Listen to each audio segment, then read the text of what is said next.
The Duke hammered his fist against the carved olive door of the villa, and the woman who opened it was the woman from his mother's diary. Henry Mordaunt, Duke of Thorncliffe, had been on horseback for 36 hours between Naples and this cliffside village whose name he could not quite pronounce, and he knew that fatigue made a man see what he wished to see. He reminded himself of this. He reminded himself again, more slowly, as the woman on the threshold tilted her head and frowned up at him in the pale slant of late-afternoon Calabrian light. The ride had been brutal. He had left Naples at dawn the previous day, in the grip of an irritation too specific to name. A solicitor's letter, a diary, a 6-week-old promise he had begun to regret keeping, and had ridden south along a coast that the guidebooks called picturesque, and the local post houses referred to with more realism as hard. The road had dropped twice, twisted back on itself 5 times, gone briefly inland through a stand of ancient cork oaks, climbed a long, bare ridge where sheep moved away from the horses' hooves without changing the angle of their grazing, and descended at last, in the long, yellow afternoon of the second day, to a switchback that smelled of salt and olive and burnt thyme, and offered, at each corner, a new and unjustifiable view of the Ionian.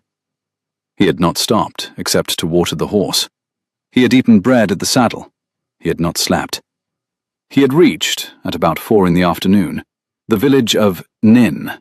He had mispronounced it 3 times and then given up, and had inquired of a child at the harbour for the villa of Signor Ruggieri, the Neapolitan-accented solicitor whose name was on the letter folded against his ribs. The child had pointed up. The Duke had climbed. The child had pointed to a door. The Duke had knocked. The child, as he now realized, looking at the woman in the doorway, had either been mistaken or malicious, and either was equally plausible. She was not tall. She did not need to be. She filled the doorway, the way certain women fill rooms, by a careful stillness that the body registered before the mind did.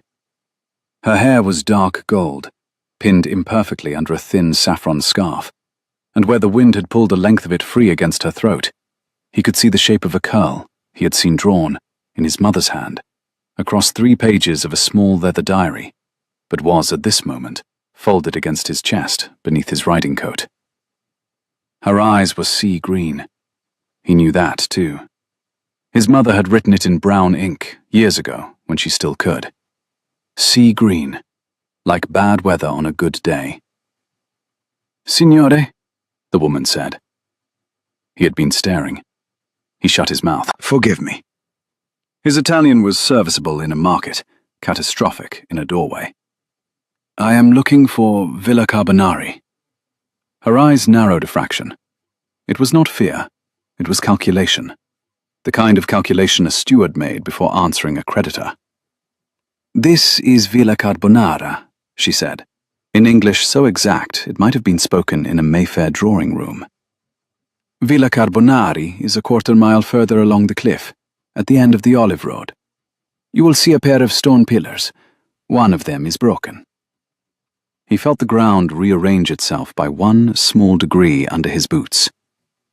"I apologize for the mistake." Her gaze did not waver. The small, precise attention she was paying him was not hostile. It was the professional attention of a woman who had been raised, by a cautious aunt, to answer strange men at Italian doors with economy. Somewhere behind her, in the cool interior of the house, a pot was being lifted from a trivet. "You are English." A cat, a tabby, fat and self-possessed, wound itself around her ankle and looked up at him without interest. "I am." She did not step back into the house. She did not ask him in out of the sun. She looked at him, and he felt the weight of being looked at precisely, not flirted with, not recognized, not feared, measured. It was the sensation of being a ledger someone was balancing. "Who shall I say called?" she said. Her composure was so complete that he nearly lied. He had not planned to give his name until he reached Carbonari, where the solicitor he had come to meet would expect it. The decision of whether or not to lie occupied him, he later thought, for a span of time that might have been 2 seconds or 20, and it was settled, in the end, by the small movement of her wrist as she adjusted the scarf. a movement that was entirely ordinary in the abstract, and, at this particular doorway, entirely lethal in the specific. "Henry Mordaunt," he said, "the Duke of Thorncliffe." He watched for the flicker. Any woman who had grown up in England, and he was certain now that she had, would know the name. A dukedom was a name one either stepped toward or stepped away from, and either movement was informative. She did neither. Her face went still, the way water goes still before it answers a dropped stone, and then she offered a small, correct nod. "Carlotta," she said. "Only Carlotta." "This is Calabria, Your Grace." She almost smiled. "We are lenient about surnames." He should have ridden on. The sun was dropping, the olive road was rutted, his horse was flagging. Instead, he stood on the threshold of the wrong villa, and felt the diary against his chest like a second heartbeat. "Would it be uncivil," he said, "to ask for water before I continue?" She considered the question with the same careful professional calm with which she had considered his name. "For the horse or for the Duke?" "For the horse." A small thing, that preference. An acknowledgement of the hierarchy of the courtyard rather than the drawing room, and he saw it register in her. She stepped back at last. "Come through to the well," she said. "The horse first, then the Duke, if he wishes." He led the animal down the side of the house along a path of sun-warmed flagstones. She walked ahead of him without looking back. The walls of the villa were whitewashed and rough under his hand. Bougainvillea had been trained up one side in a violent cascade of fuchsia that the wind dragged against his shoulder as he passed. Beyond the courtyard, the land fell away to a long, blue flat of sea. The well was a neat limestone thing in the shaded corner of the courtyard, with a wooden hood over the winding crank and a stone basin beside it, already half full of water from the morning. A fig tree, grown on the wall behind, dropped a leaf as he passed under it. One yellow-green, five-lobed leaf, perfect in the way that only dropped leaves ever are, that lay flat on the flagstones until the horse, indifferent to symbolism, stepped on it.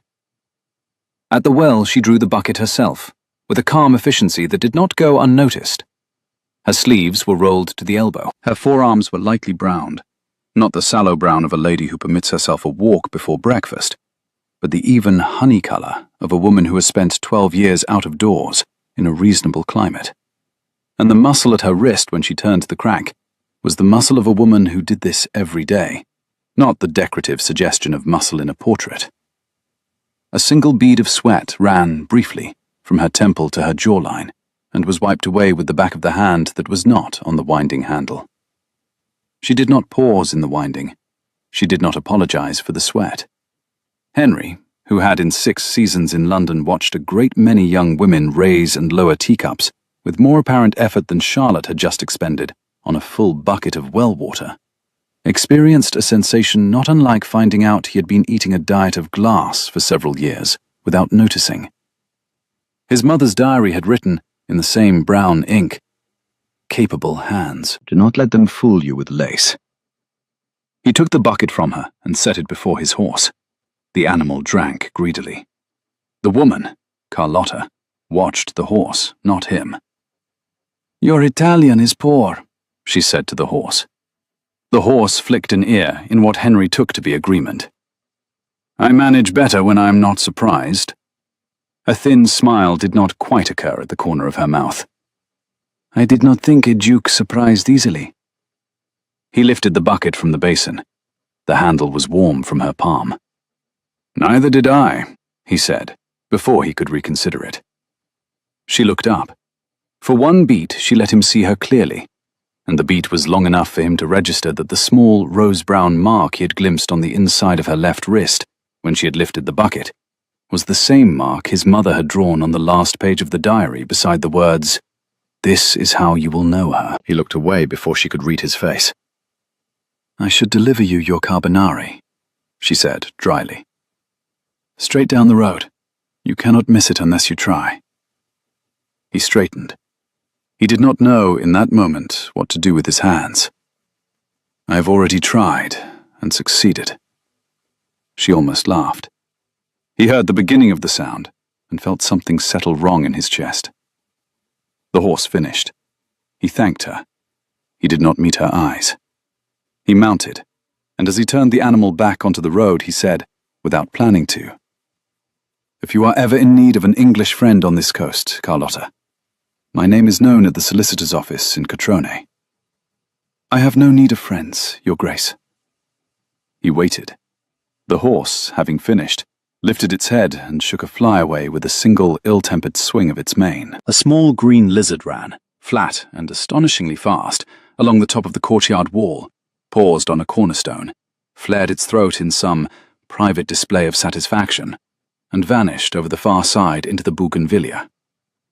Below, from the village, came the thin, two-note cry of a child calling a younger sibling in from the water.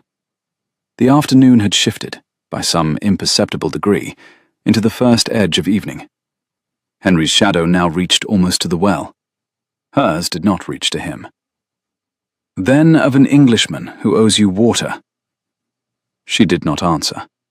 She turned back toward her courtyard with the unhurried, contained walk of a woman who had closed a great many doors on strange men, and had long since stopped investing emotion in the closing.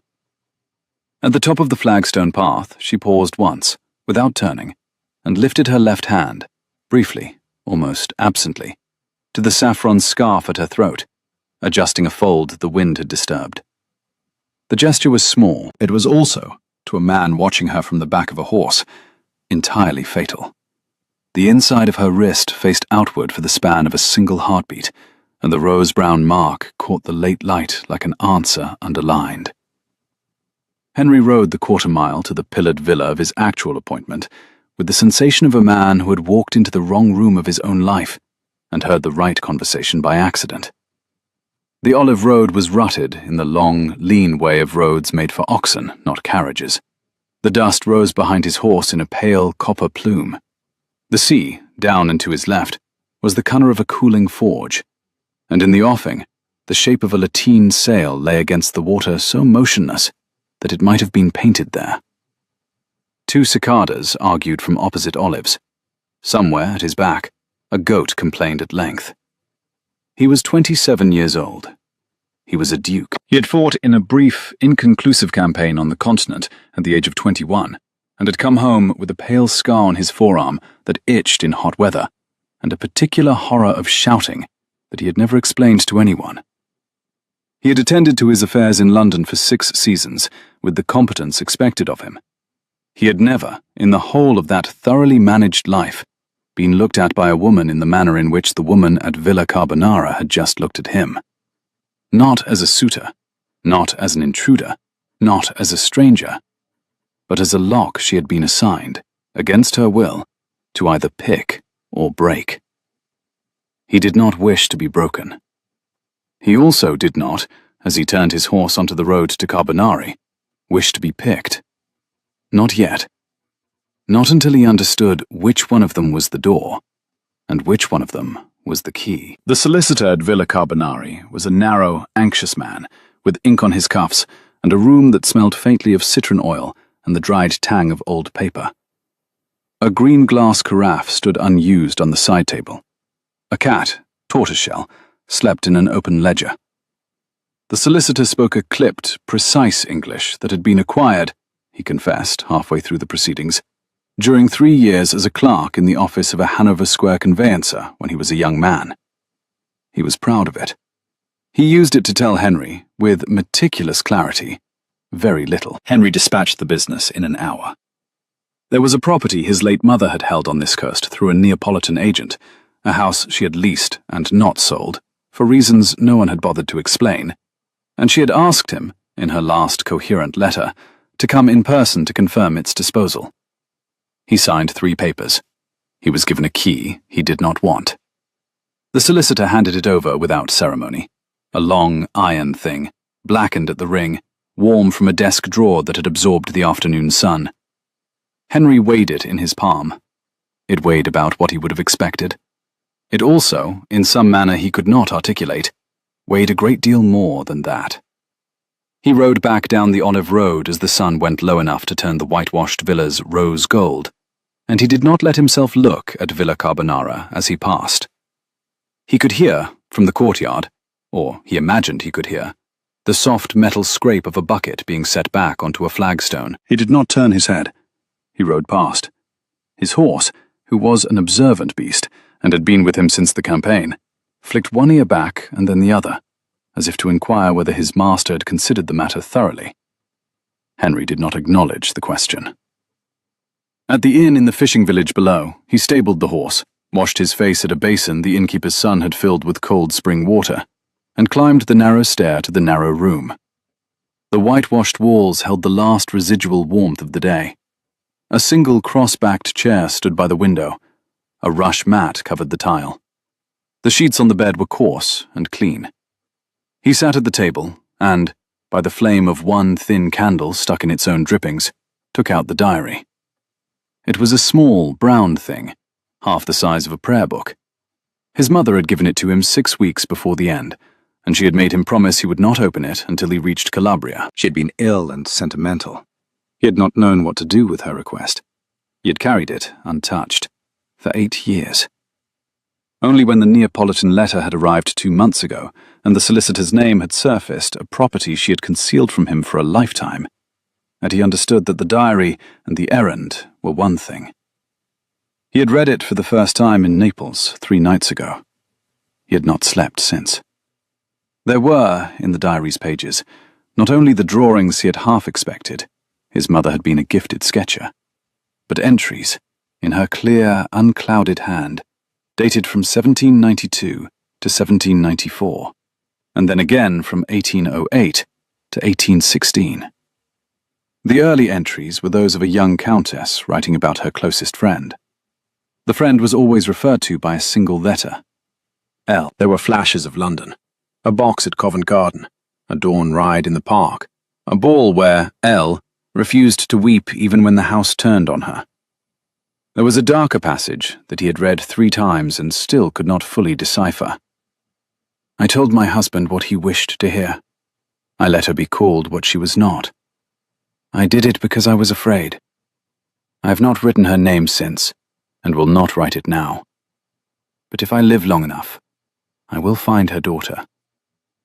Then 1808, her last coherent years, and the sketches.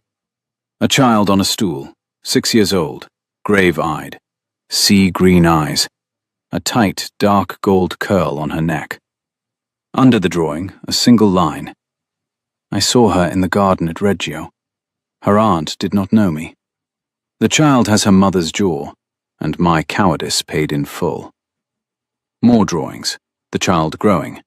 1809, 1810, 1812. The last was from 1815.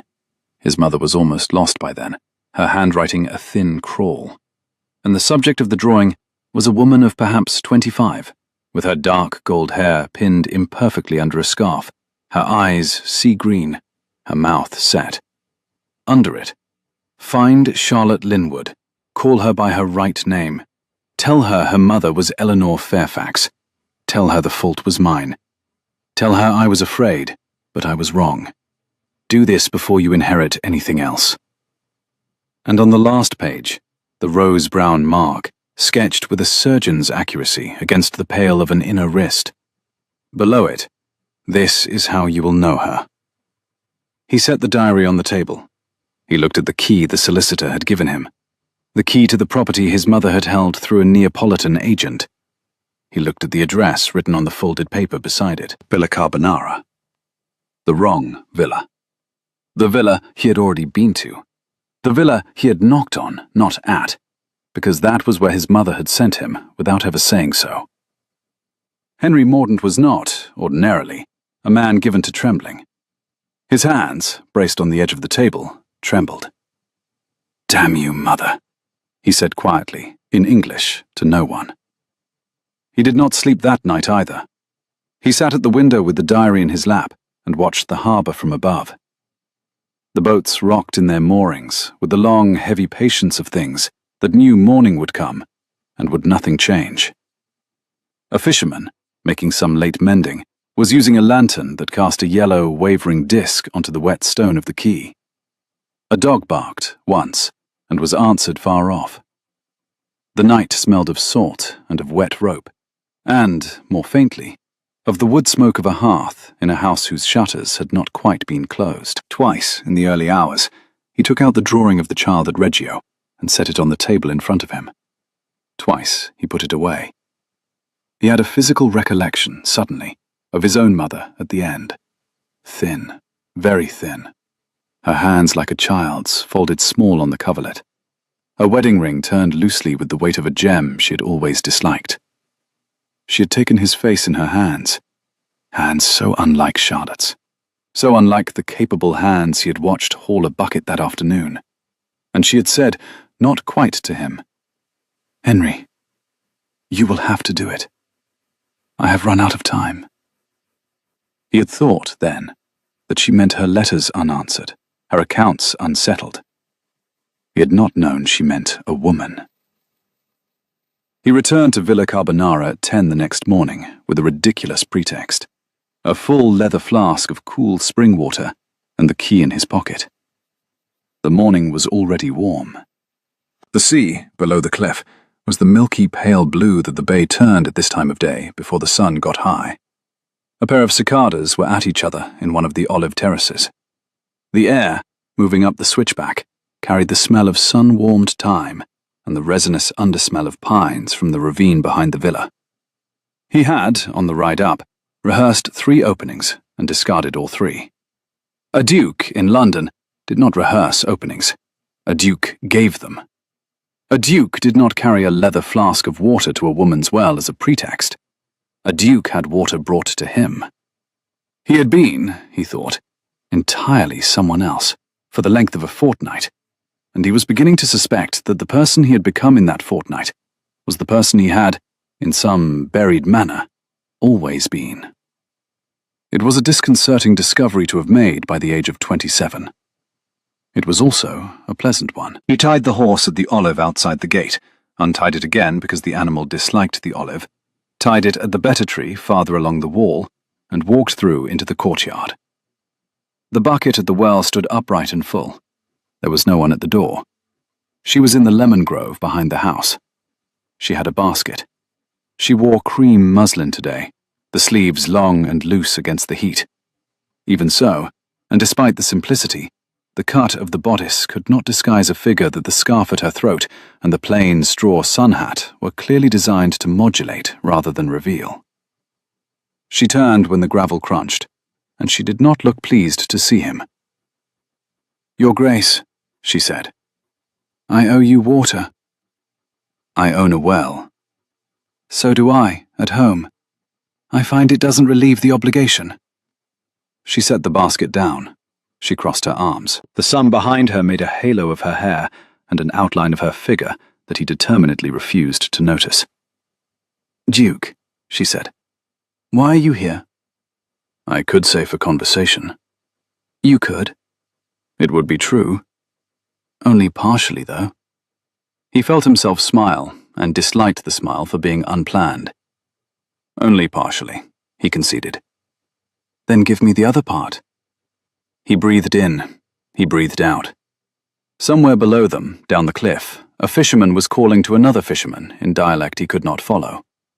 He said, "My mother left me a diary. I have read it.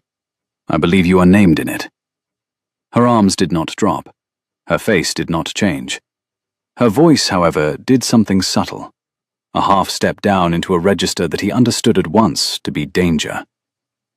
"Whose diary?" "Clarissa Mordaunt, the late Duchess of Thorncliffe." "I do not know that name." "I know." He hesitated. "But it seems she knew yours." "Then your mother was mistaken." Her last page draws a small rose mark on a woman's inner wrist. Your wrist, Carlotta. He watched her left hand. It did not move. It did not hide. That itself was extraordinary control. "I don't believe she was mistaken. I'm not obliged to show my wrists to strange dukes." "No, you are not." A gull complained somewhere over the olive terraces. She looked past him, down toward the sea, and he could see her thinking. Not scrambling, thinking, the way a general thinks when he has inherited a bad field and means to make it work anyway. "Come inside," she said. "If you insist on destroying my morning, do it out of the sun."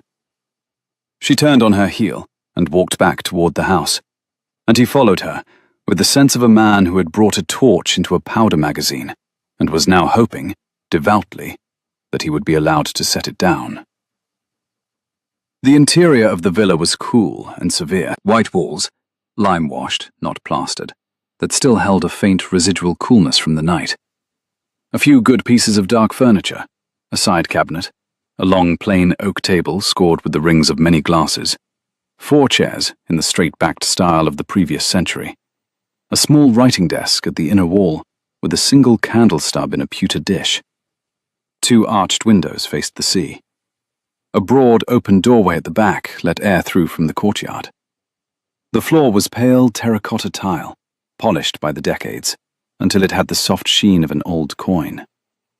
On a low shelf by the seaward window there were books. English books. He catalogued, in a glance, Burke on the French Revolution in 2 volumes, 3 novels of Maria Edgeworth, including the copy of Belinda that his own sister kept on her London bedside table, a pocket Pope, a Virgil in a battered school binding, a volume of Wordsworth so used that the spine had been repaired with linen thread, and, he almost smiled, a treatise on estate management by a Yorkshire author that he himself had read at 15 and remembered being irritated by. 2 botanical watercolours, unsigned but plainly by the same hand, hung on the far wall, a careful study of a lemon bough in blossom, and an even more careful study of a wild fennel in fruit. Beneath the lemon bough watercolour, on a plain pine side table, stood a simple reed basket, a pair of good leather gardening gloves folded inside it, and a small pair of pruning shears as clean and well kept as a surgeon's instrument. She had, plainly, a life here. He had not, until that moment, allowed himself to register how completely and decently she had built it. She set the basket of lemons on the table with a small thump. "Sit, Your Grace." He sat. She did not. She stood across from him with her palms flat on the table, and in that position, shoulders level, chin up, the sunlit muslin at her forearms. She looked exactly like the drawing his mother had made of her at 19, except that she was nearer 30, and she was angry. "My name is Charlotte Linwood," she said. It was not a confession. It was a transaction. He recognized it because he had been raised on transactions. "My mother's was Eleanor Linwood," she continued. "I never met her. I lost her when I was a year old. I was raised by my aunt in Reggio until my aunt was gone also, when I was 18. And I have lived here, on a small annuity left me by my aunt, since then. I am not pursued. I am not wanted by the magistrate. I am not a runaway wife. I am not a fugitive anything. I am a woman who has made her own peace on this coast, and I do not require visitation from English dukes carrying the diaries of their departed mothers. Do I make myself clear? Crystal. Then explain yourself in 3 sentences and leave. My mother's diary names your mother by a different surname, he said. It says your mother was Eleanor Fairfax. It says my mother did her a grave wrong and has sent me to mend it. And I inherited from her, 6 weeks before the end, the key to a villa on this coast that she held through a Neapolitan agent. And that villa is this one. He set the key on the table. Charlotte Linwood looked at the key. She did not pick it up. She sat down. The room was very quiet. The wind moved a shutter. In the bougainvillea outside, a bee found a flower. What was the wrong? She said. I do not know the whole of it. Tell me the part you do know. He took the diary out of his coat and set it on the table between them. He opened it to the drawing of the child at the garden in Reggio. He turned it so that she could see. She made a sound he did not quite identify. Half a breath, half a word. Her hand did not reach for the page. This is me, she said. Yes. I was 6. Yes. I do not remember any English lady in that garden. She wrote that your aunt did not know her. Charlotte's eyes went from the drawing to him. What kind of woman watches another woman's child from the next terrace, draws her portrait, and then lets her go? The kind, he said, who believed she had no right to claim her. And yet claimed her on her deathbed. And yet, he agreed quietly. Charlotte rose. She crossed to the window. She stood with one hand braced against the wooden frame, and the rose-brown mark at the inside of her wrist was visible now to him, where it had not been before. She did not hide it. Your Grace, she said at last, without turning around. Will you give me a day? Yes. Come back tomorrow at this hour. Bring the diary. I will have questions. Yes. And Henry, she said, using his name for the first time, and he felt the syllables land somewhere he had not guarded. Please do not expect me to be grateful. He left her the key. He did not pick it up again. At the door he paused and looked back, but she was still at the window with her hand against the frame, and he could not see her face. He rode back to the fishing village slowly. He stabled his horse in the cool stone shade of the inn's outbuilding, checked the shoeing with more care than was warranted, left a coin for the boy who had watered the animal, and walked down to the harbour. The heat of the day was dropping in steps. The cobbles at the wharf still held it. The air above the water had already begun to cool. He took off his coat, rolled his sleeves above the elbow, and stood for a long while watching the water. A pelican flew in from the east, low, with the heavy patience of a working bird, and dropped, with the complete unconcern of a boxer sitting down, onto a mooring bollard 10 yards off. It considered him without curiosity. He considered it without resentment.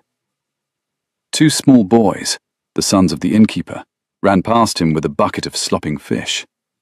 The boys were laughing. They did not know him.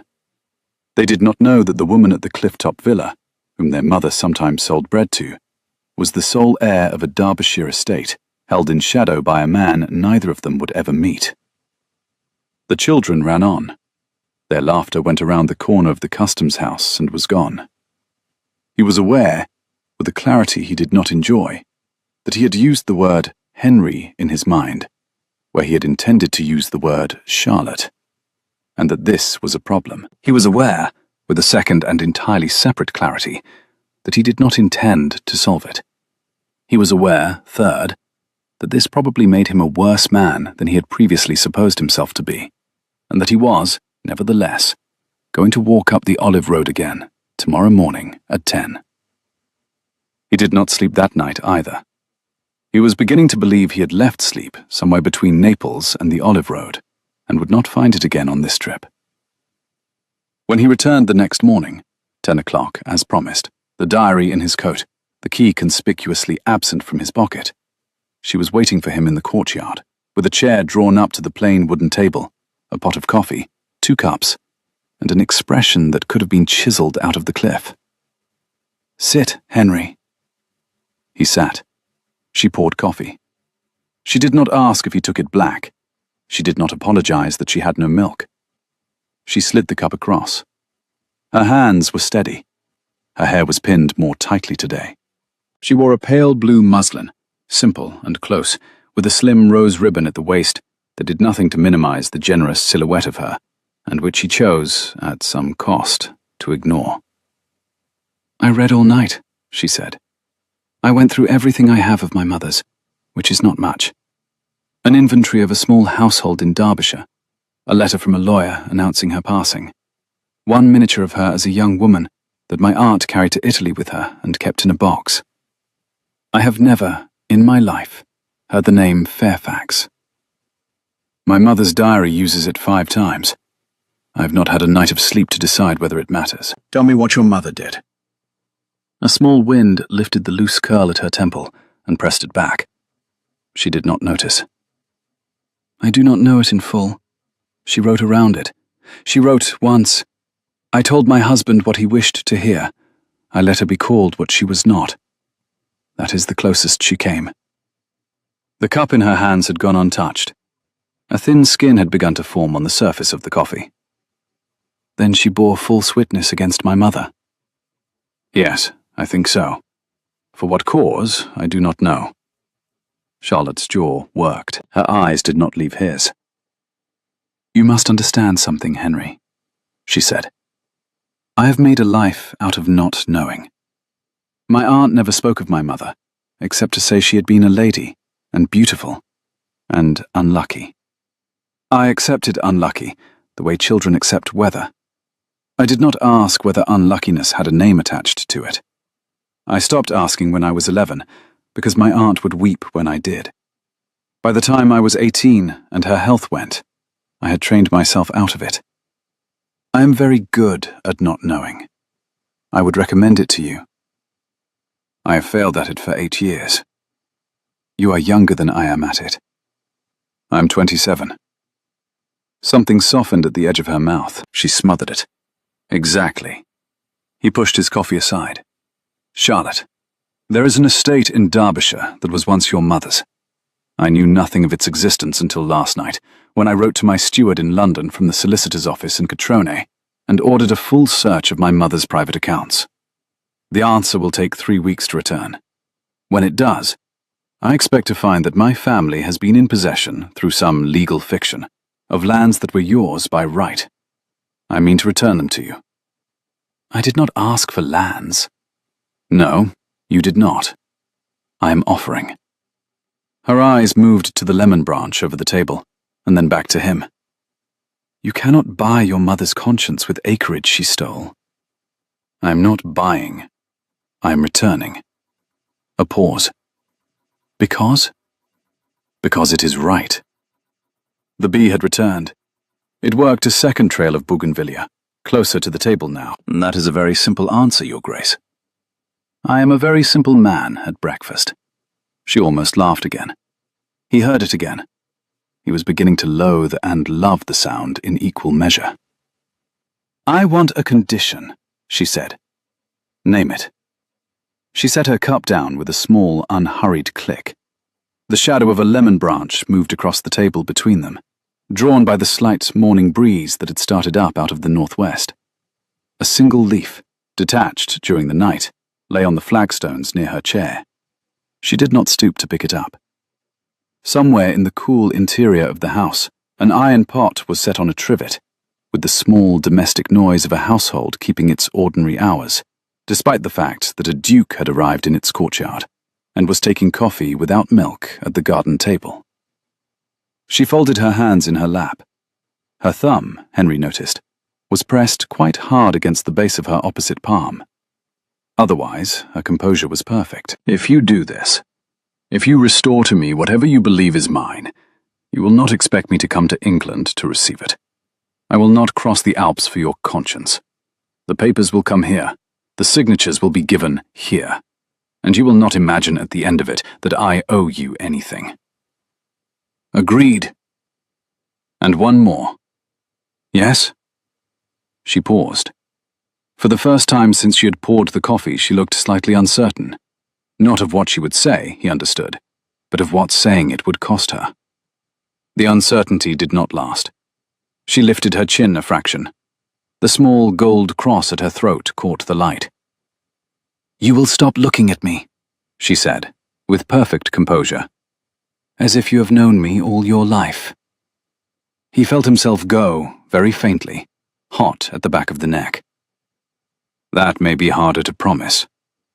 Try, Henry. I will try. She stood. The interview was over.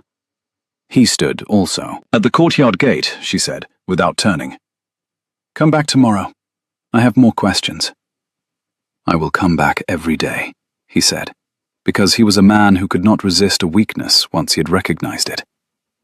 Until you run out of questions, or I run out of answers. You will run out first. Almost certainly. He did come every day. For 4 days. The first morning was cool enough that she had covered her shoulders with a thin cream shawl at the courtyard table. A goldfinch had been arguing in the lemon grove. Her coffee was better on the second day. He mentioned it. She did not quite smile. A small pleasure at being noticed flickered and was smothered. On the third afternoon, he arrived with a slab of fresh sheep's cheese from the market stall in the village, and a loaf of the rough country bread whose crust the innkeeper's wife cracked open with a closed fist. And Charlotte allowed, without comment, that the stall was hers as well. She had been buying from the same woman for 10 years. She set the bread on the table. She set out 2 plain glasses, a glazed earthenware jug of the local wine, and 3 small plates the colour of a ripe fig. She did not take off her shawl. He learned, across those 4 afternoons, a set of small things that could not be found in a diary. That she pinned her hair imperfectly because she had never been taught by a lady's maid, and had long since declined to care.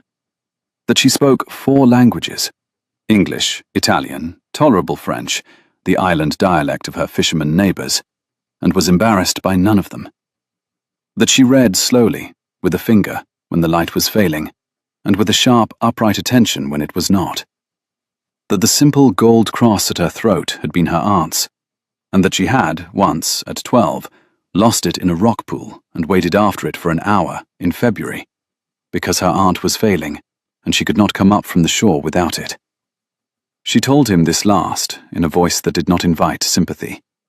She told it, he realized afterward, as a species of warning. There are things I will do for the small number of people I consent to love.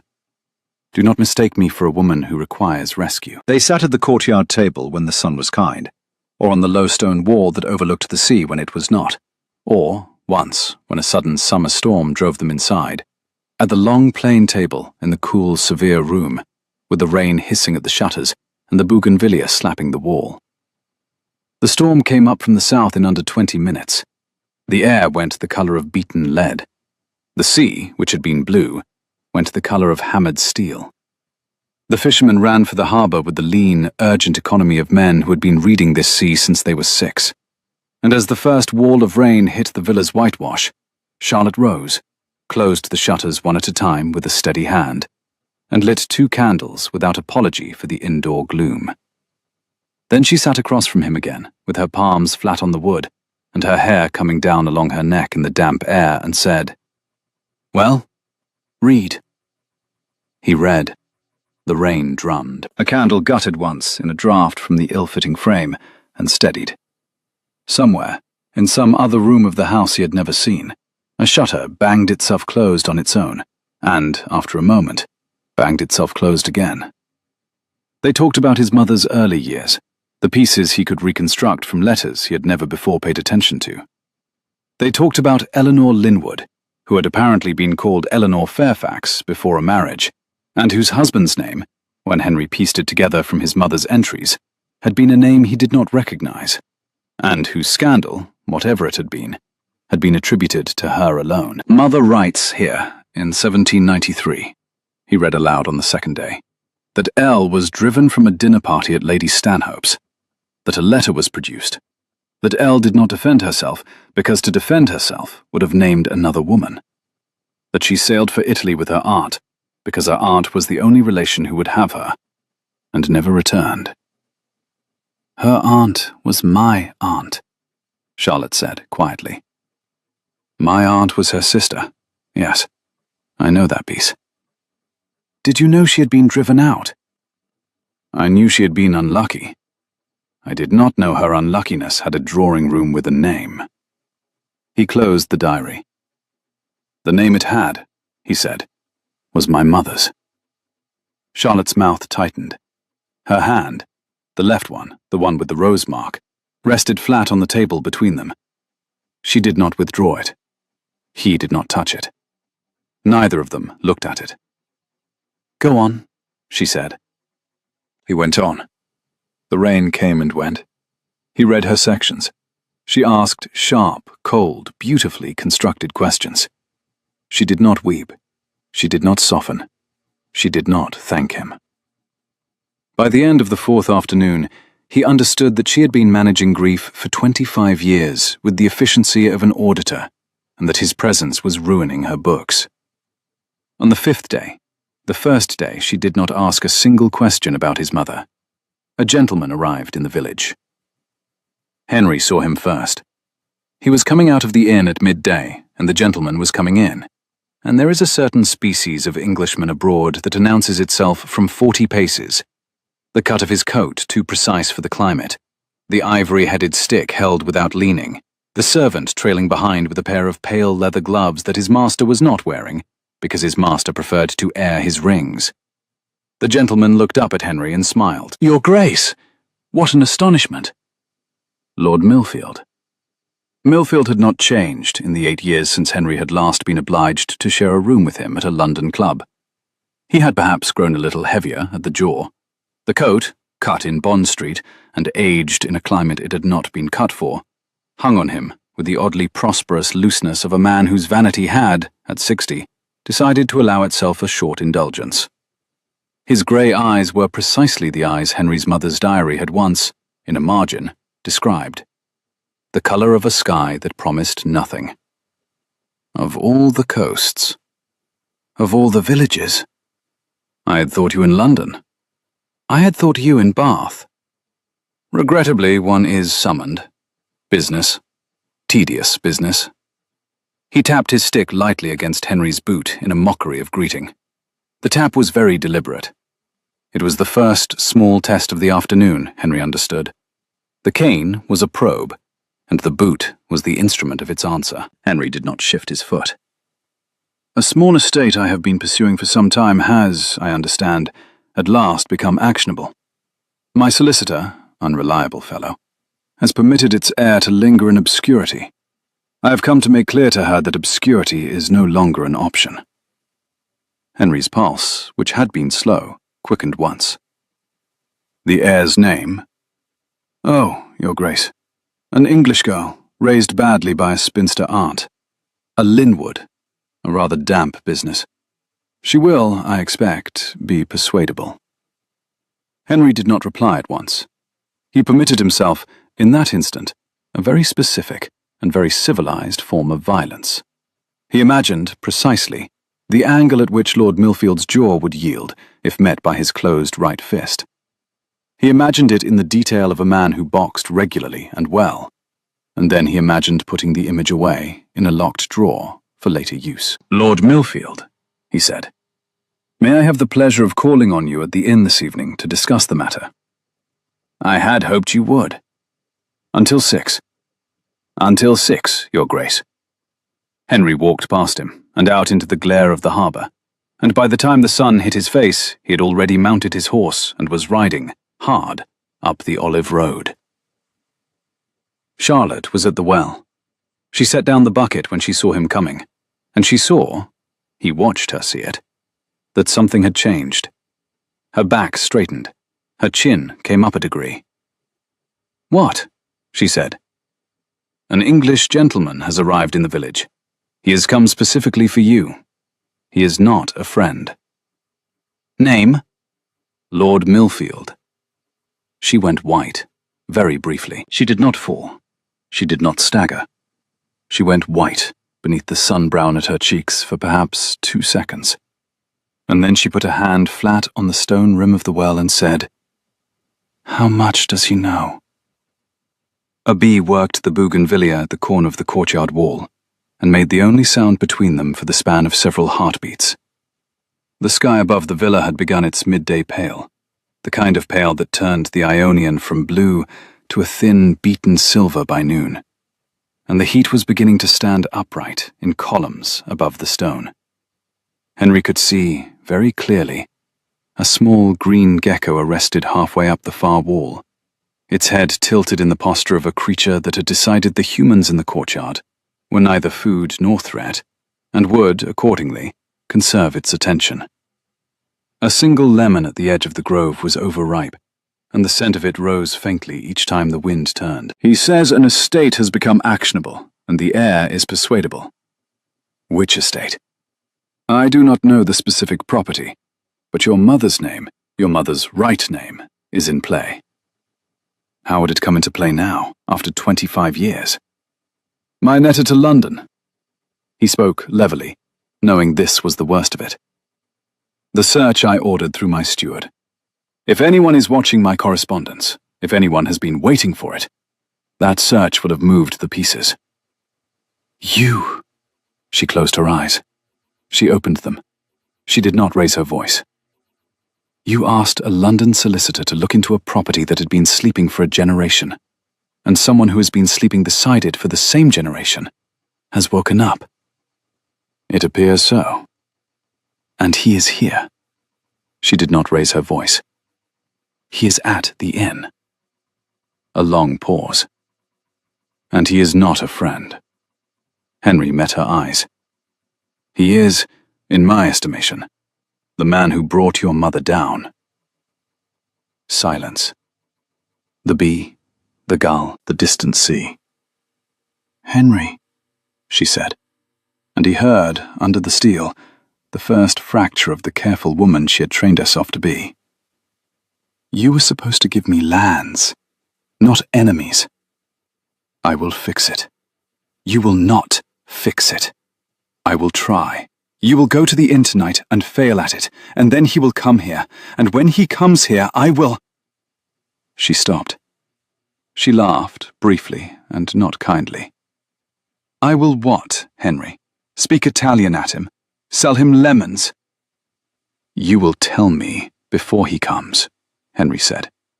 Everything you know, even the fragments. Because tonight at 6, I will be sitting across a table from him, and I will need every weapon in the house. She looked at him. A slow, exact look that he felt travel the length of his spine. Her face did not change. Her face, he had begun to understand, did not often change. Her composure was a habit acquired in a childhood that had not permitted tantrums or drama, and she had set the habit, like a mason sets a keystone. But her eyes, for a half-second, went from sea green to something darker, the color of weed under a breaking wave, and then the composure returned. The sun was almost directly overhead now. The courtyard shadows had collapsed into thin black margins under each shrub and each pot. Somewhere beyond the cliff, the bell of a passing sheep wandered up from a lower pasture, struck a dulled note in the heat. A hen in the neighbor's yard announced, for the 3rd time that morning, a circumstance that the listener could not determine. The scent of hot rosemary rose from the stone cistern, where the herb had been growing out of a crack since, as Charlotte had once mentioned in passing, the summer of the earthquake. She rose. She collected the coffee pot. She carried it, with the unhurried efficiency of a woman who did not abandon domestic order even when her life was on a table in front of her, back into the cool interior of the house. He heard her set it down on the stone of the interior hearth. He heard her set out 2 clean glasses on the kitchen board. He heard her speak, briefly and quietly, to the girl who came in from the village 2 mornings a week. And he heard the girl answer. And he heard the rear courtyard door close as the girl left. Come inside, she said. Bring the diary. And a pen. The room was not the cool, severe drawing room he had now come to know. She led him into a narrower chamber at the back of the house, past the long oak table where they had eaten, past a low inner door he had not previously noticed, and into what must once have been the steward's office of the villa in some older time. A rectangular, whitewashed space with a single high window, a large writing table built into the wall, 2 ink-stained wooden stools, and a bookshelf of ledgers so old the leather spines had begun to furl at the corners like autumn leaves. A shaft of sun came through the high window at an angle that made the polished walnut of the desk the exact color of a good dark honey. She struck a match for the candles on the desk even so. The air here, dense with old paper, absorbed light. She took out paper. She took out pens. She took out, from a drawer, a tiny octavo Bible whose fly leaves had been used, in a hand he did not know, to keep a record of births and marriages. She set the Bible between them. She did not say, "This is what I have." Henry, who had been shown the muniment rooms of 4 great houses and the private cabinets of 3 older statesmen, recognized the gesture for what it was. A woman taking inventory of her weapons. They worked for 3 hours. She gave him names she had never said aloud. Her aunt's maiden name, the Derbyshire parish, a midwife's name half remembered from a child's overheard kitchen conversation, a phrase about that terrible winter when we came down, that she had carried since she was 8.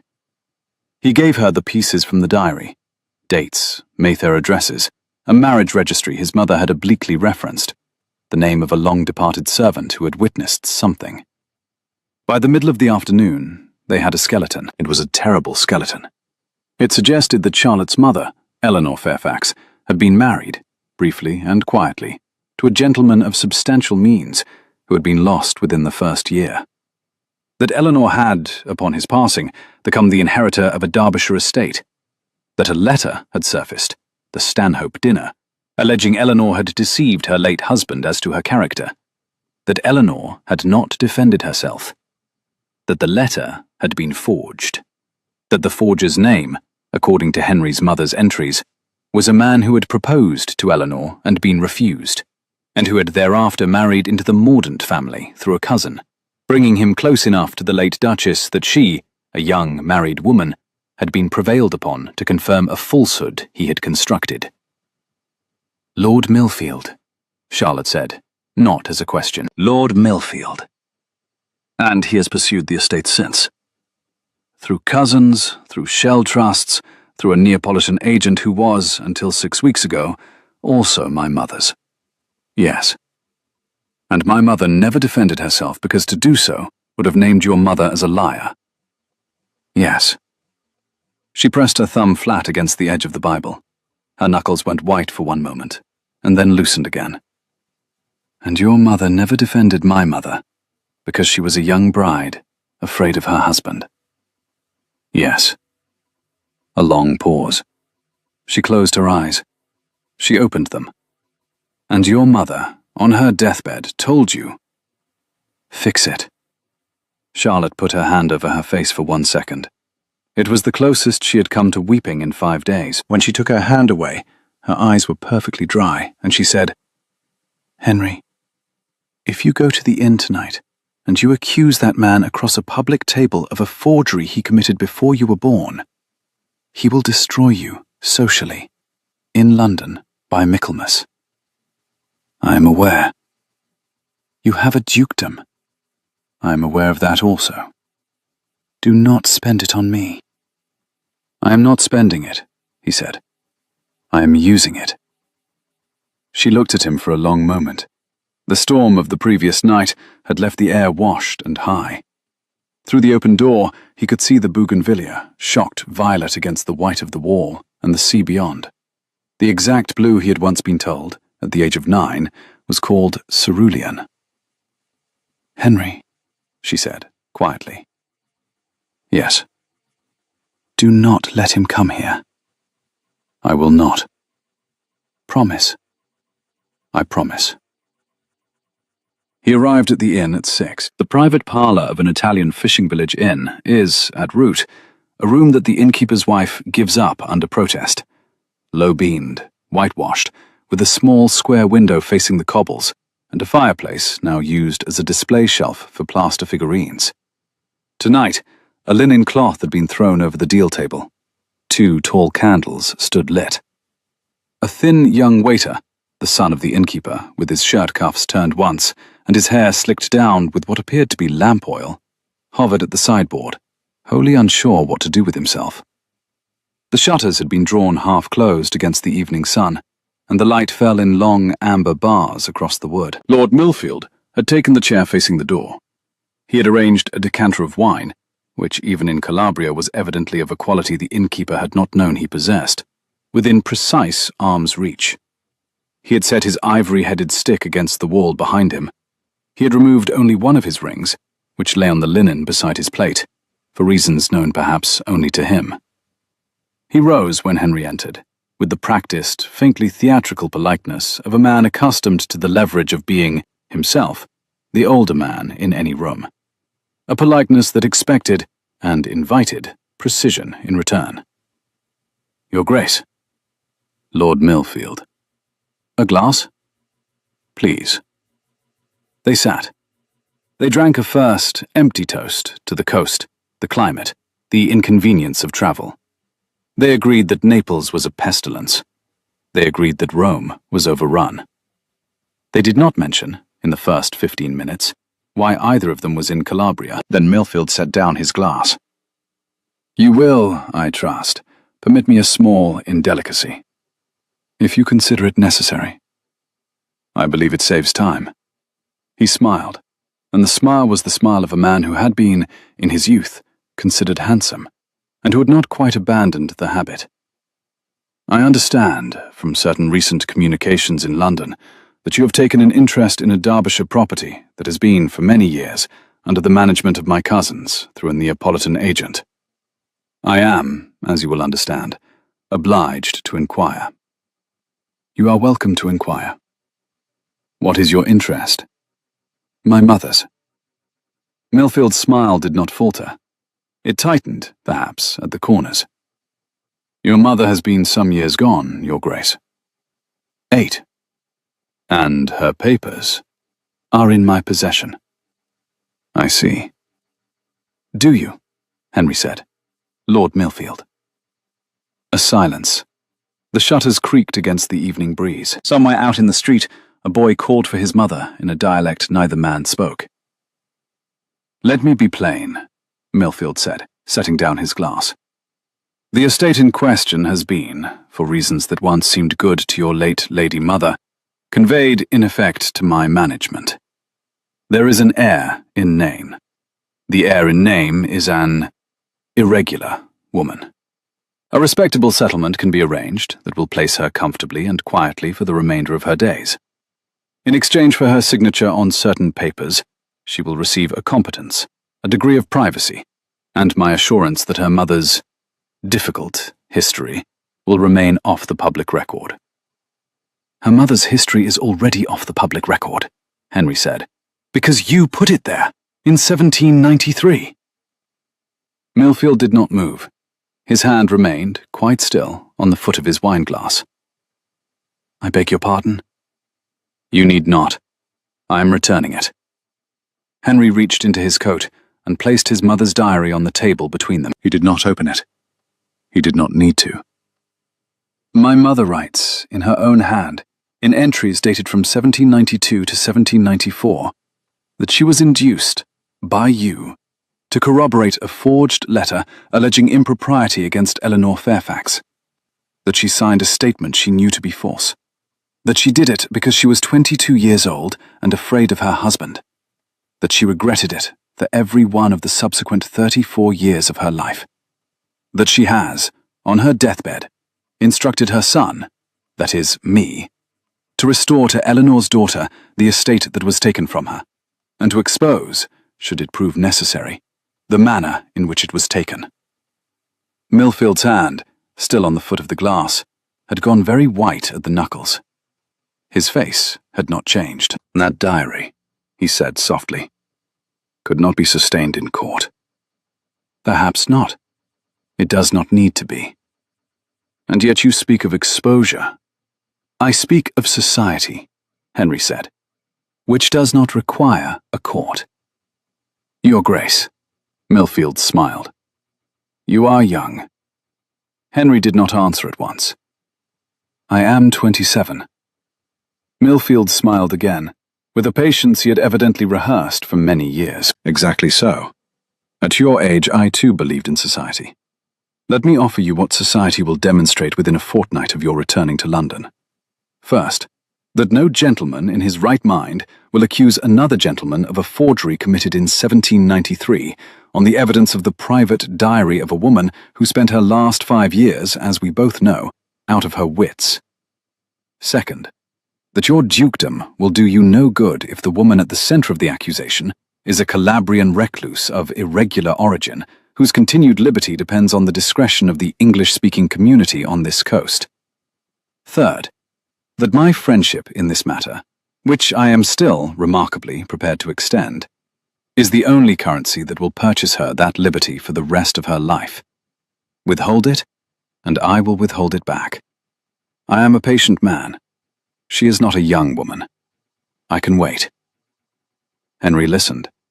He permitted Millfield to finish. The candle nearest him had worked its way down to the level where the flame began to gutter against the pool of its own wax. Henry did not reach to trim it.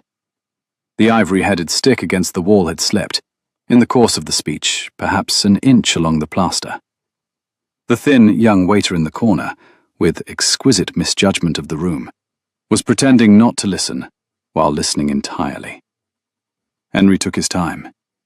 He was aware, with a cold and pleasant clarity, that the shape of his own career, every paper he had signed in London at the age of 22, every tenant farmer he had set right, every bill he had moved in Lord's, every season he had spent at Thorncliffe, balancing the accounts of a household that employed 108 souls, came down, in this single moment, to whether he held his breath for the next 3 seconds, or let it out.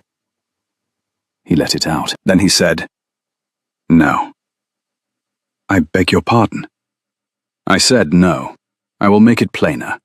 You will leave this village tomorrow morning at first light. You will go to Naples. In Naples, you will instruct your agent, the one who, until 6 weeks ago, was also my mother's, to draw up a full and final transfer of the Derbyshire estate to Miss Charlotte Linwood, under her own name, without reservation, without encumbrance, and without residual rights to yourself or your heirs.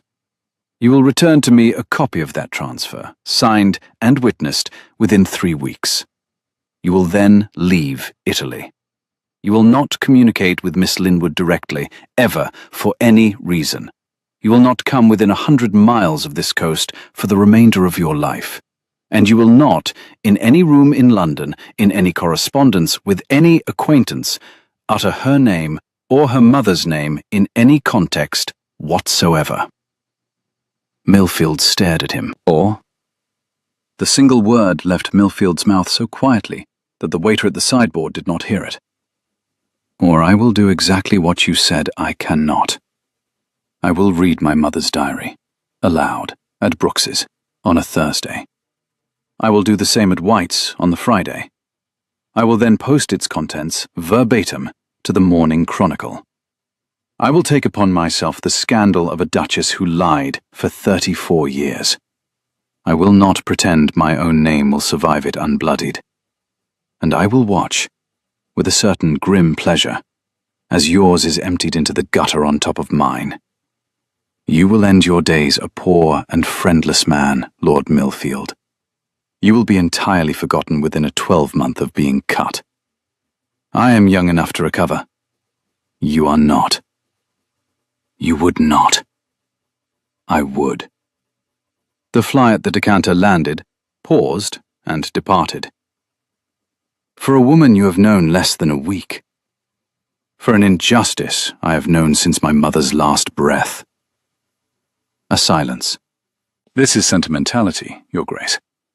This is inheritance," Henry said. "Do not make the mistake of believing they are different." He rose. He collected the diary. He walked to the door of the private parlour. At the door he paused, and without turning, he said, "First light. Do you understand me?" A beat. "I understand you." "Say the words." The candle guttered again and recovered. "I will leave at first light." "Thank you, Lord Millfield." He walked out of the inn, across the harbour, up the Olive Road, through the dusk, to Villa Carbonara. He walked the first 100 yards without any particular sensation. Then a shaking took him, low, in the knees and up the length of his spine, and he had the honesty to stop at the foot of the old Saracen watchtower above the harbour and steady himself against the stones. He had done it. He had just, in a room lit by 2 candles, promised a man old enough to be his father that he would empty his name into a London sewer if that man did not retreat within 12 hours. He had meant every word. He was, for the first time in his adult life, entirely uncertain whether the man he was becoming was a man he would wish to sit down to dinner with. He was also, for the first time in his adult life, entirely certain that the woman he had walked into this village for would have sat down to dinner with that man without hesitation. And he found that the 2 certainties made, together, a species of peace. The dusk was the soft violet that Mediterranean dusks became after a long, hot day. The sea had gone silver. The sky had gone lavender grey. The olives on the terraces had gone a tender, dusty green. A late fisherman passed him on the road, with a hand raised in neighborly greeting, and a string of silver fish across his shoulder. A donkey, farther up, brayed without conviction. A single star had come out over the headland to the south, and the lanterns at the cliff-top villas had begun to bloom in sequence, one, then another, like the slow accumulation of small, good decisions. He walked on.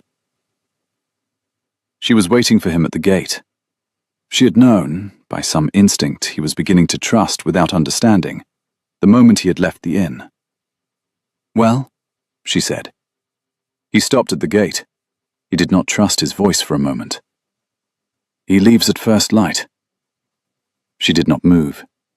Her face, in the lantern light, had gone very pale at the cheekbones. What did it cost? He thought, for one long breath, of White's and Brooks's, and the Morning Chronicle, and his grandmother's drawing room at Kensington, and the particular manner in which London withdrew its invitations. "I am not sure yet." She looked at him. The lantern above the gate caught her eyes. Sea green. He had stopped pretending not to notice, and the rose ribbon at her waist lifted slightly in the sea wind. "Come inside," she said. He came inside.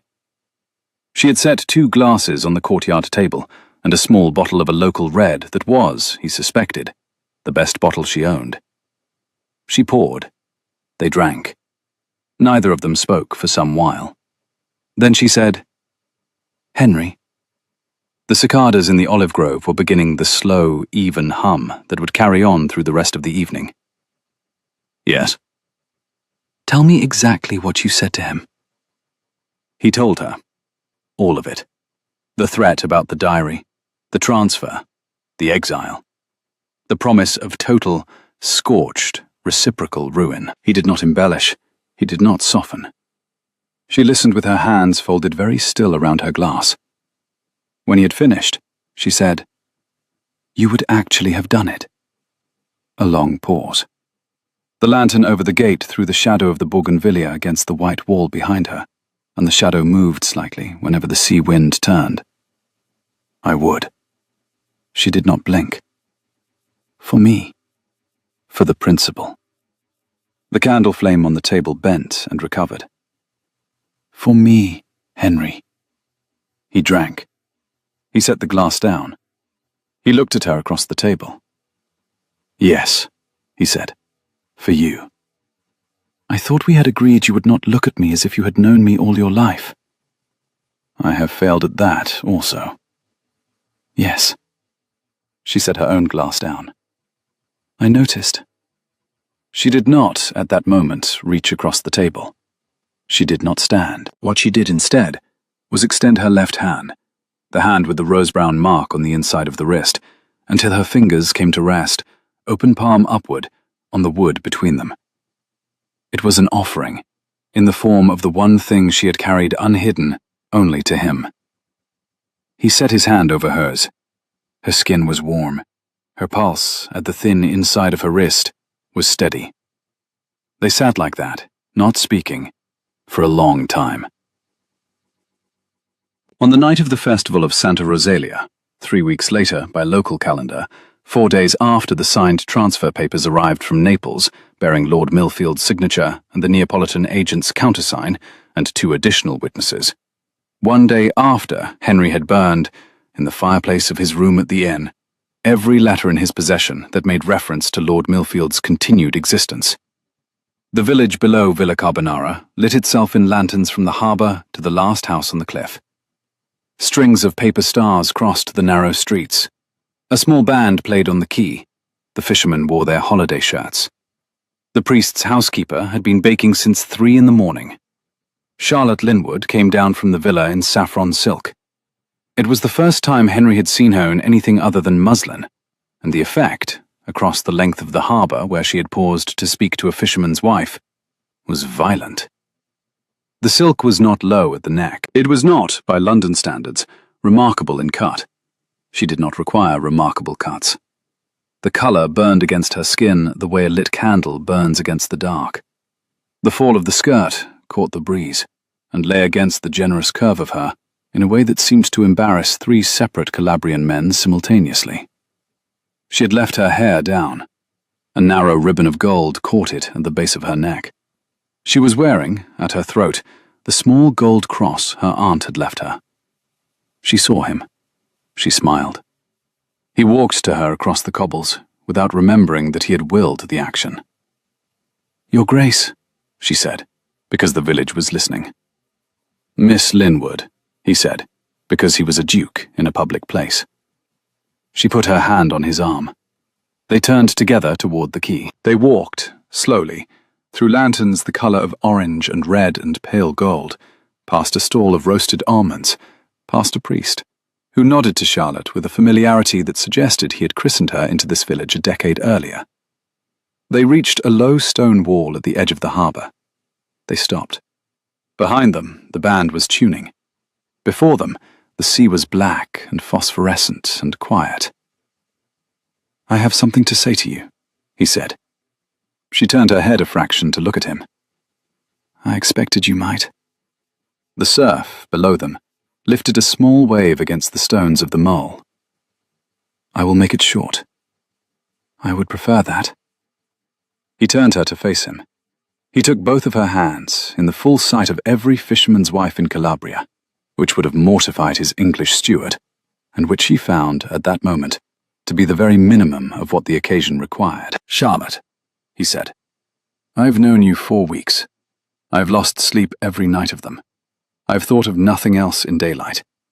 I've come to the conclusion that I am going to ask you to marry me, and I have further come to the conclusion that asking you in any version of the traditional manner would earn me a refusal I would deserve. So I am going to ask you the following question instead. Is there a form of this proposal that you will accept?" She considered this. She considered it, he noted with a physical ache, in exactly the manner his mother's diary had described of her mother, without looking away. A fisherman's boy, 12 yards off, lit the wick of the next lantern in the harbour string, and the sudden small gold of it climbed the side of her face and illuminated the exact green of her eyes. The fisherman's boy moved on to the next lantern. The small gold of it climbed higher along the row of key lamps. "Yes," she said, "there is." "Name it." She let go of one of his hands. She did not step back.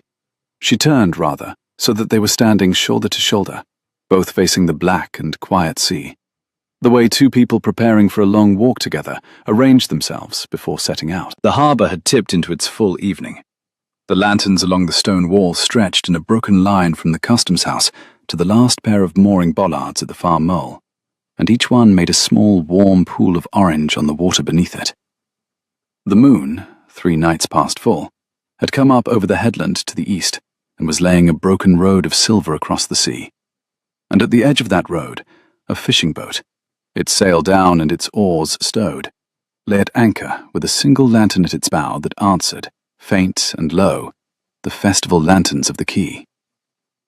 Inside the arc of the harbour, the water was almost still.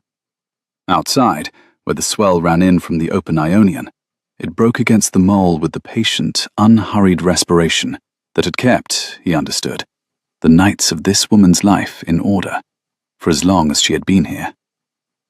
She drew a slow breath. Henry felt it rather than saw it, the small adjustment of her ribcage against the shared shoulder of the shared direction they were now facing. He was aware that what she said next would shape every subsequent year of 2 lives, and he found he was not afraid, which surprised him. "I will not come to England." He understood, in the half-second before he replied, that this was not a refusal of England, but a declaration of the country in which she had made her peace and intended to live it. He did not bargain. Agreed. The wind moved her hair against her cheek. She did not lift a hand to it. "I will not be announced at court." The thought of his grandmother's response to this clause, in a drawing-room at Kensington, gave him a species of dark pleasure he chose not to disclose. Agreed. A fisherman, further along the wall, lifted a lantern from its hook and carried it to a boat with the slow care of a man who had been lighting the same lantern for a great many years. "I will not wear the Thorncliffe jewels." He permitted himself a small laugh. He had worn them, pinned to his own coat, precisely once at the age of 19, and had felt for an entire evening as though he had been upholstered. They are vulgar, agreed. She did not smile. Her jaw set a quarter-inch more firmly against the evening air. I will not live under your mother's roof. My mother's roof is a barrack at Kensington. It is not proposed. The band behind them was tuning more seriously now. A drum struck a single warming note, and then another. I will not be grateful. This one he did feel. It landed in him like a hand pressed to the breastbone. He understood what she was saying. He understood why she had to say it. He understood, also, that she would not say it again, and that the agreement he gave her now would be the last reference made to the subject in his lifetime. Agreed. The lantern nearest them, which had been lit 10 minutes earlier, settled into the steadier flame that oil lanterns achieved only after their wicks had burned past the first minute of smoke.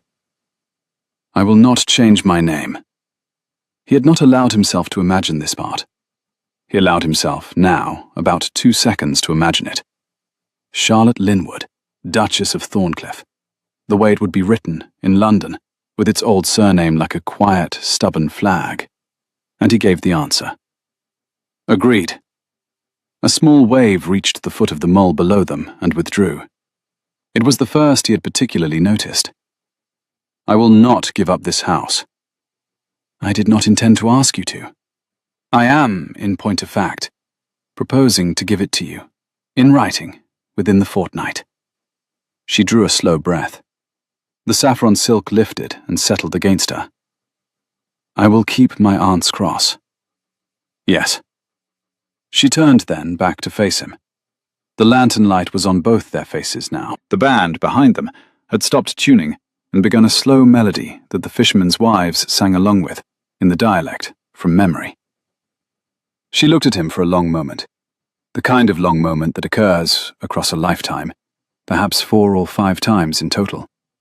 And the last piece of armor he had been unaware of over his heart slid off and fell, without a sound, into the harbour. And I will love you, Henry Mordaunt, on terms of my own setting, without apology, as long as you can endure it, which, I expect, will be for the rest of your life. His throat worked. He did not trust himself to say more than one word. Yes. A long pause. The band behind them was almost ready to begin. Then yes, he did not believe it. He needed, absurdly, the confirmation a second time. Yes? She smiled then.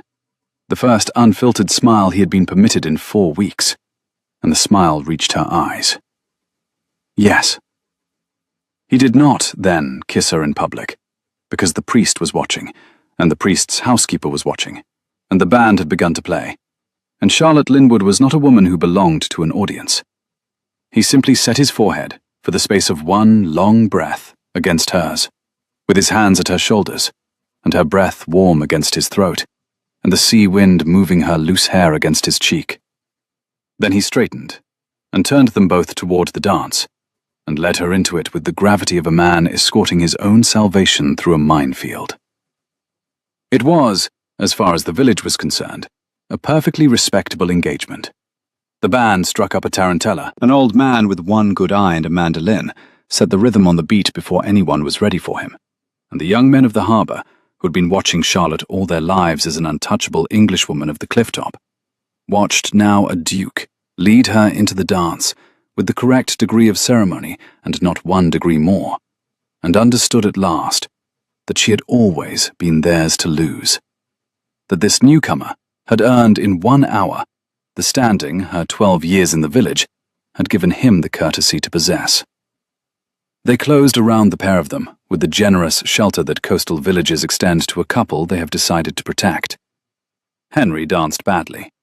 Charlotte danced with the decorum of a woman who had been taught to dance by a great-aunt in Reggio, and had never, since, had cause to display the training in public. The priest's housekeeper watched them both with the particular hard, moist satisfaction of a woman who had privately decided to knit a baby's blanket some 6 days earlier, and could now begin without feeling she had gotten ahead of the facts.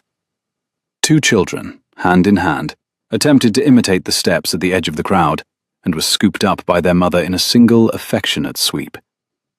A basket of fried sardines, at the sardine stall, was offered gratis to the Duke and the English lady, and Charlotte, who had been a steady customer of that stall for most of a decade, accepted the gift with the exact degree of warmth that indicated she understood, to the last coin, how much the sardine seller could afford to give.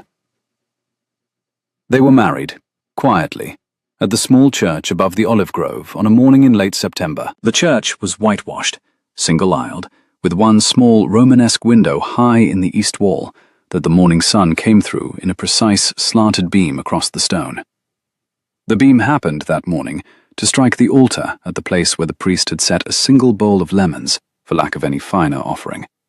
The lemons glowed like small, coarse suns. 3 fat bees, convinced of Sabbath entitlement, worked them without hurry. A thrush sang, very distant, from the olive grove outside. The flagstones underfoot were cool, even as the day began to warm. The bride wore rose-pink silk that caught the morning light against her skin, in a manner that embarrassed the priest, a fisherman's widow, and 2 passing goats. She had pinned her hair up herself, in a simple coil she could manage without a maid, and at her throat she wore the small gold cross she had once waded into a February shore to recover. The groom wore a dark indigo coat, and a face so visibly stupid with happiness that the priest had to pause twice to keep from laughing. The bride's witnesses were the fisherman's wife from the harbour and the solicitor from Catrone, who had dressed for the occasion in a waistcoat of such intense striped yellow that the fisherman's wife spent half the ceremony trying not to look at him. The groom's witnesses were his own London steward, who had crossed the Alps to disapprove in person, had looked Charlotte in the eye for 30 seconds over a courtyard table in the first hour, had been disarmed inside 48 hours, and was now in the state of melted devotion that unremarkable Englishmen reserved for unassailable English women.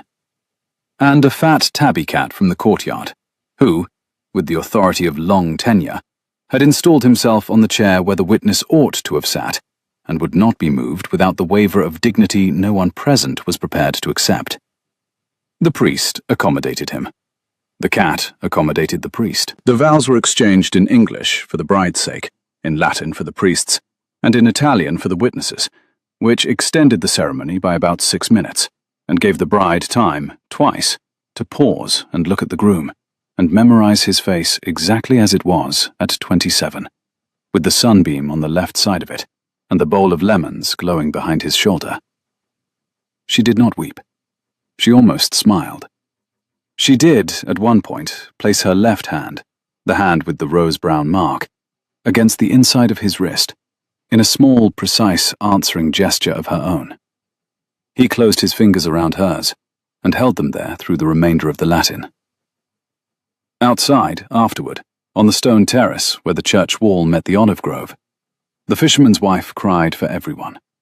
The solicitor delivered a toast in 3 languages that no one entirely followed, but which the bride accepted with a kiss on the cheek that the man would recall with pleasure for the rest of his life. The London steward, in a private exchange that Henry later learned of only second-hand, took Charlotte's hands and said, "Your Grace, I beg your pardon for every doubt." And Charlotte said, "You will call me Charlotte, in private, or I shall not forgive you." And the steward, who had not called anyone Charlotte in 30 years, said with entire sincerity, "Charlotte." The tabby cat assumed his rightful place in the ribboned basket that had held the rings, and declined to surrender it. There was no London ceremony. There was no announcement in the Gazette. There was, 3 weeks later, a discreet insertion in the Times of a short notice recording the marriage of Henry Mordaunt, 9th Duke of Thorncliffe, to Miss Charlotte Linwood of Calabria, daughter of the late Mrs. Eleanor Linwood, formerly Fairfax, of Derbyshire. Lord Millfield, on reading the notice at his club 2 days after its publication, requested a glass of brandy and a private room. He did not leave the private room for some hours. The membership, observing this, drew such conclusions as pleased them. Within 3 months he had sold his townhouse, retired to a small estate in Lincolnshire that was inferior in every respect to the one he had once forced a widow into abandoning, and declined thereafter any invitation that required him to cross into the west of the county. In the 6 months that followed, they settled themselves into the unhurried rhythm of a coastal marriage.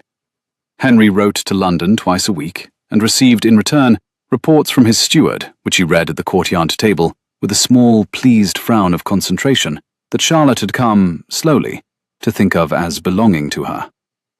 He sent instructions. He refused invitations. He moved, through the small pocket of English society on the Calabrian coast, with the easy, competent quiet of a man who had decided, without fanfare, where his life was going to be conducted. He learned enough Italian, in 3 months, to argue politely with the fishmonger on the quay. He acquired, in 5, a modest reputation for fairness that brought 2 families from the next village up the cliff with a land boundary dispute they wished him to arbitrate. He arbitrated. The families accepted his judgment. He was pleased by this out of all proportion to its importance. Charlotte, for her part, added to her life only what she chose to add. She opened a second guest room for the occasional English traveller sent up from Naples by mutual friends. She kept her lemon grove. She kept her fisherman's wife. She kept her standing order at the bread stall. She accepted, without comment, the small weekly packet of letters that now arrived from a London steward addressed to Her Grace the Duchess of Thorncliffe at Villa Carbonara, Calabria. And she read them, at the plain table, with the steady, unhurried attention she gave to every document that required a signature. She did not sign unless she agreed. She sometimes did not agree. Henry, learning this across the first fortnight, revised his own habit of consultation upward once, and then never again. She did not yet call him her husband in English, and the privacy of the courtyard at night, with the cicadas in full evening argument, and the sea a slow, inaudible hush beyond the wall, she sometimes called him by his Christian name, in a manner that he had never before heard any woman use his Christian name. And he learned to receive that sound with the quiet and entire gratitude of a man who understood that he was being, for the first time in his life, adequately named. 6 months later, in the cool interior of Villa Carbonara, at the long plain table with the candles lit early because the September evenings had begun to cool, Charlotte set down a letter she had been reading and said, "Henry." He was reading an estate ledger, one hand wrapped around a small glass of the local red. There is a proposal from the parish priest." He did not look up. He turned a page. "I am already married to you." A small pause. "Do not be impossible." "I can try." She tapped the letter lightly against the wood. "He wants a school, in the village, for the fishermen's daughters. The boys have a school, the girls do not. He asks if the English lady of Villa Carbonara might like to endow one." Henry looked at her over the edge of an estate ledger. The candlelight made a gold edge of her hair, and the rose mark at her wrist was visible where she had, years ago now, trained herself to stop hiding it. "And what," he said, "will the English lady do?" She did not pause to consider it. "Endow one, obviously." He set down the ledger. "In her own name, or her mother's?" She considered.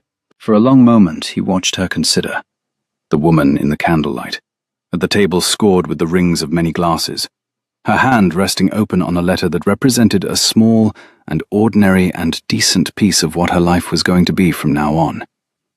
And then she smiled, slowly, and said, "Both. The Eleanor Linwood School for Girls of the Coast, endowed by Charlotte Mordaunt, Duchess of Thorncliffe. Let them read her mother's right name in gold letters above the door." "Agreed," said the Duke of Thorncliffe. He set down the ledger. He rose. He crossed the room. He stood behind her chair and laid one broad, sun-browned hand against the nape of her neck, precisely over the place where his mother had, 25 years earlier, drawn one imperfect curl at the neck of a grave-eyed child in a garden in Reggio. The wind off the sea moved the shutter. The lemon trees outside gave up a faint, late summer fragrance. The candles on the table were a pair of the local unbleached waxwork that the fisherman's wife had sold her 30 at a time in August, and their light lay warm and unhurried on the rim of her water-glass. A moth, small and brown and perfectly serious, worked its way around the flame and declined to be instructed otherwise. Somewhere below, on the path to the harbour, a fisherman was whistling a tune Henry had come, over the course of a summer and an autumn, to know. It was a tune with a dropped fourth note that had puzzled him for a month before he had understood it was not a fault of the whistler, but of the song. An inherited crookedness handed down from a great-grandfather who had been heard the same way and loved the same way in the same village 80 years before.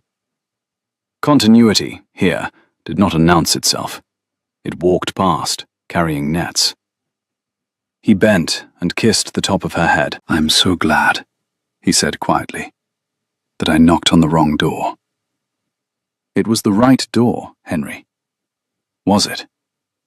It was always the right door. You simply did not know it yet. Outside, on the olive road, the lamps were being lit against the evening. Inside, a woman who had once been told her mother had been nobody sat in the lamplight with a letter on the table before her and the warm hand of a man at her neck, and allowed herself, in the clean silence of a house that had been hers long before the papers said so, the small and ordinary and altogether earned luxury of being entirely at home.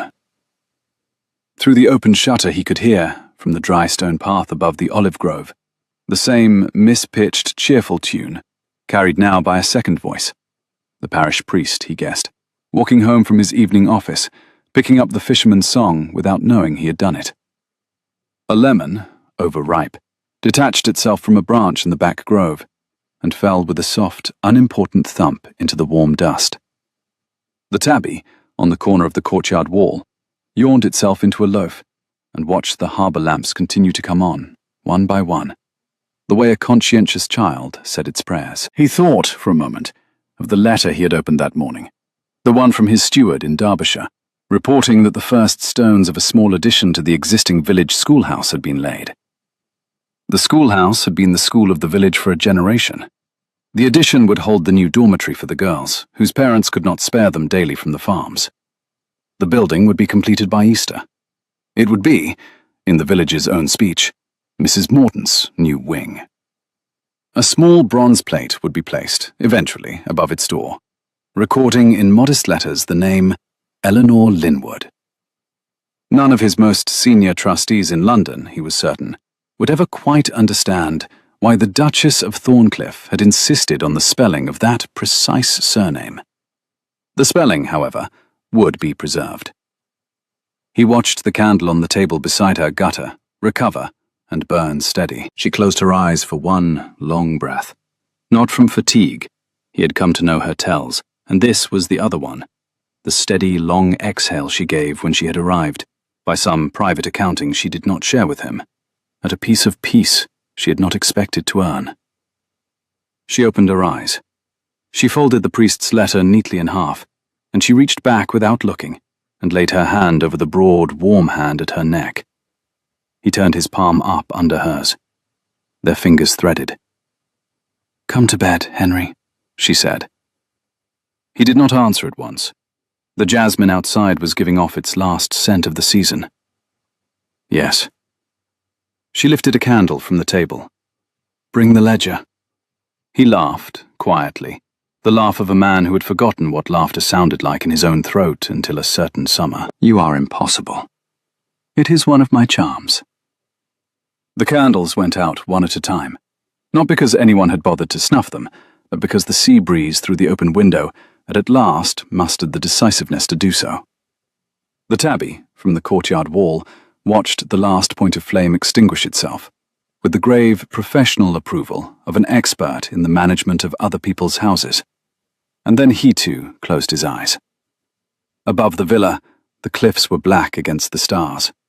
Below, the harbour was a necklace of small held lights, and along the white plaster of the back wall of the house, a single night jasmine, planted years ago by a woman who had then been a stranger to herself, and who had since been restored by the unhurried and entirely deliberate work of her own and another's hand, to the name she should always have borne, opened the last of its summer flowers in the darkness, and went on giving off scent, patiently, through every hour of what, in every way that mattered, was the first morning of the rest of the lives of the couple asleep under its eaves.